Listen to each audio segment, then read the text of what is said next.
In this video, I'm going to teach you how to play Squirrels the card game. You are going to be right behind me, and we're going to play as a team against Carlos, Veronica, and John.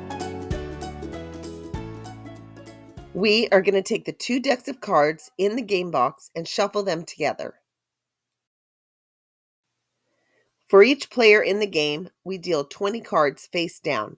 We give these piles to each player, but no one can look at their cards yet. The rest of the cards in the deck are not used and they can be discarded. With the cards that we have, we are going to make 4 stacks in front of us.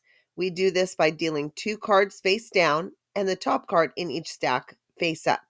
When we're done, our cards should look like this. These cards will remain on the table.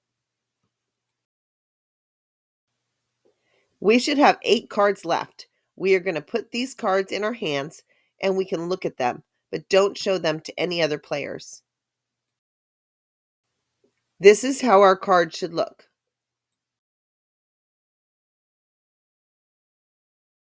This is also a good time to tell you what the object of the game is. We want to discard as many cards as we can so we have the lowest total points at the end of each round. When a round is over, we add up our points.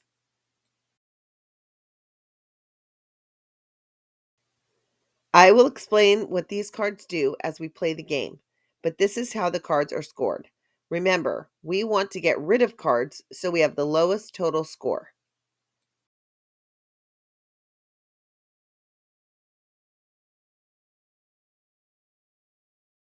It is now time to start the game. As you can see on the screen, our cards are at the bottom right of the screen.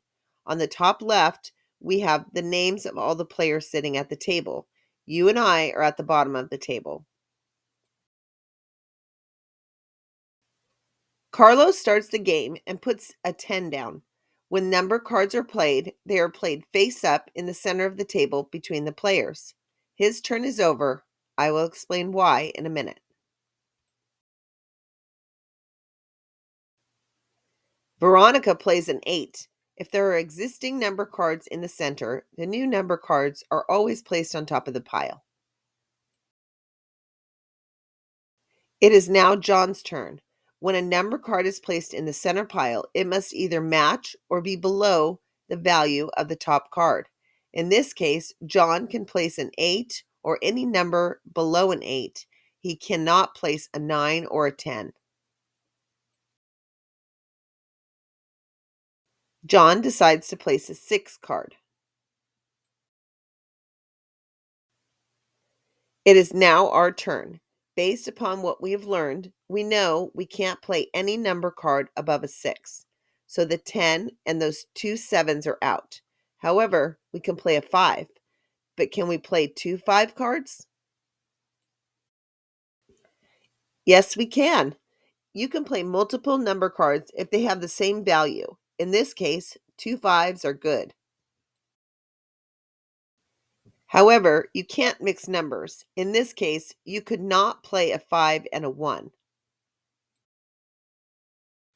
So back to our cards.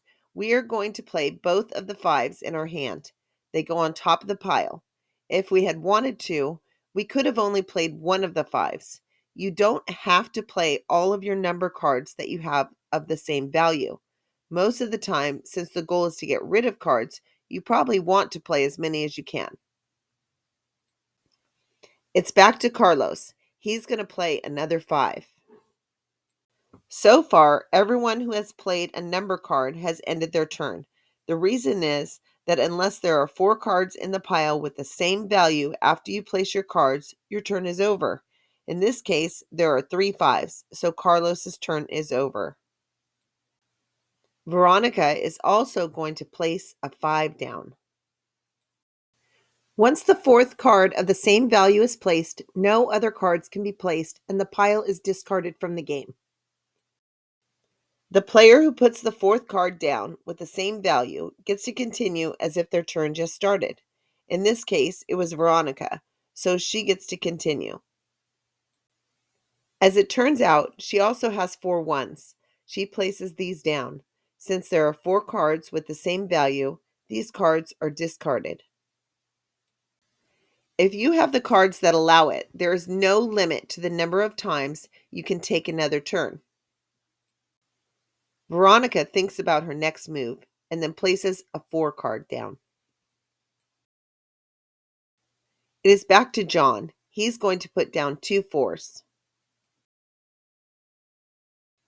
When you place number cards down, it is recommended that you state the current count and value of the cards on top of the pile. In this case, John says 3 fours. This helps everyone keep track. It is our turn now. We are going to place our 1 card in the hopes that it causes a problem for Carlos. On a player's turn, they must play at least 1 card or they pick up the pile of cards in the center. Carlos could play a 1 card if he has one, or he could play another type of card. We will discuss those cards later, but the key is that he must play a card. If not, he picks up the pile. In this case, Carlos doesn't have a card he can play. He has to pick up the entire pile of cards and place them with the cards he is holding in his hands. When that happens to a player, their turn is also over. It's Veronica's turn now. A wild card can be the value of any number card and works exactly like the number card. You must declare a wild card's value when you use it. Veronica has placed a 10 and a wild card. She says 2 tens as she places these cards. It is now John's turn. He's going to play a push card. When you use a push card, you push the pile in the center to a player of your choice. That player has to pick up the pile of cards and put them into their hand. In this case, John is going to push the cards to Veronica. She has to put the cards she had just discarded back into her hand. After it is used, the push card is discarded from the game. John's turn is immediately over after using a push card. And also, just so you know, if there are no cards in the center, you can still play a push card. The push card is simply discarded from the game and your turn is over. It is back to our turn. We are going to use our skip card. We notice that Veronica seems to have the lowest number of cards, so we're going to place our skip card in front of Veronica. This means she loses her next turn. Even with the skip card in front of her, players can still push cards to her. Only one skip card can be in front of a player at a time. So once her turn passes, the skip card is discarded from the game. However, before her turn comes around, she can be skipped again. As you can see, our skip card is now gone. Veronica is marked in red since she has a skip card in front of her. It is Carlos's turn now. Carlos puts down 2 eights. As Veronica's turn passes, her skip card is removed and it's John's turn. John places 3 fives down. It's now our turn. Now I'm going to show you how to use the squirrel card. Even though the squirrel cards look different, they all work exactly the same. When you place number cards, you need 4 cards of the same value to clear the pile and continue your turn. However, with the squirrel card, once you place it on top of the pile, it immediately clears the pile. The squirrel card is discarded and you get to continue your turn. That is why the squirrel card is the most powerful card in the game. As you place the squirrel card, it is recommended that you say squirrel. Just like with the number cards, after the pile is cleared, you get to continue your turn.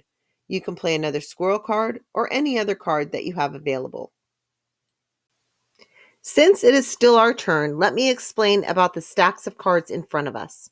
The face-up cards on top of each stack are used just like the cards in your hand. There is no difference. They are just on the table instead of in your hand. In this case, we are going to use a 7 from one of the stacks and the 7 that we are holding. We place these cards in the center pile. After a face-up card is played from one of the stacks, we pick up the face-down card that was below it and it goes in our hand. We do not show it to the other players. This card cannot be used right now, but it can be used next time we get a turn. It is a 2 and goes into our hand. Our turn is over. We have placed our sevens and picked up the card from our stack. For the purpose of the video, we are now going to skip ahead in time to John's turn. John placed 3 eights. On our turn, I'm going to explain how the blind card works. The last face-down card in any stack is called the blind card. Whenever you can play a card, you can play the blind card. However, it must be played by itself. Only one blind card can be used at a time. You flip the card over so everyone can see it. If the value of the blind card exceeds the top card in the center pile, you must pick up the entire pile and place it in your hands. Your turn is over. Otherwise, it works just like the other number cards do. If it is equal or below the top card in the pile, in this case a 7, you place it on top of the pile and your turn is over. If it was the fourth number in the pile, in this case an 8, you would clear the pile of cards and your turn would continue. However, say it was a 2, you would place it in the center pile, but you can place any of your other cards on top of the pile that also have the same number value. In this case, your blind card was a 2. You also have several 2 cards. You can also place these. Make sure you pick up the second card that was under the 2 and put it in your hand.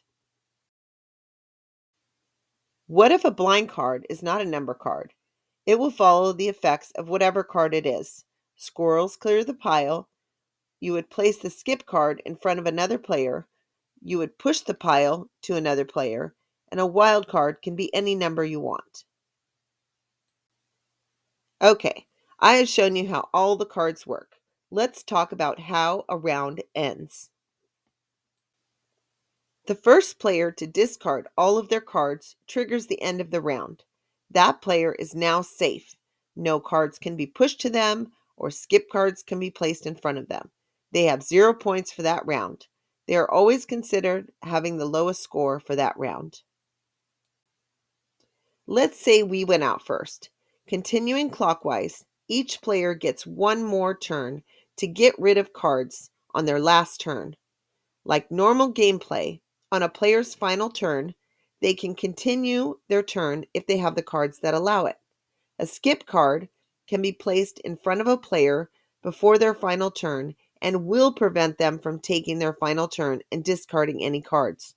Except for the safe player, any player can have cards pushed to them or a skip card placed in front of them. This applies even if their turn has passed or they have discarded all of their cards. The scores for each individual player are added together at the end of each round. Multiple players can have 0 points for a round if they are able to discard their remaining cards on their final turn. Unless players agree to a different number, a game lasts 3 rounds. After the final round of the game, the player with the lowest total score wins. In the event of a tie between players at the end of the game, the one who had the lowest score in the final round wins. If they both have the same score in the final round, the game is a tie.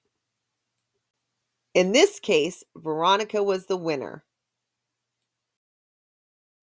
That wraps up this video on how to play Squirrels the card game. You can also read the rules, which give different examples and explain things in a little more detail. You can also visit our website to get the latest information. Thank you for supporting Squirrels the card game.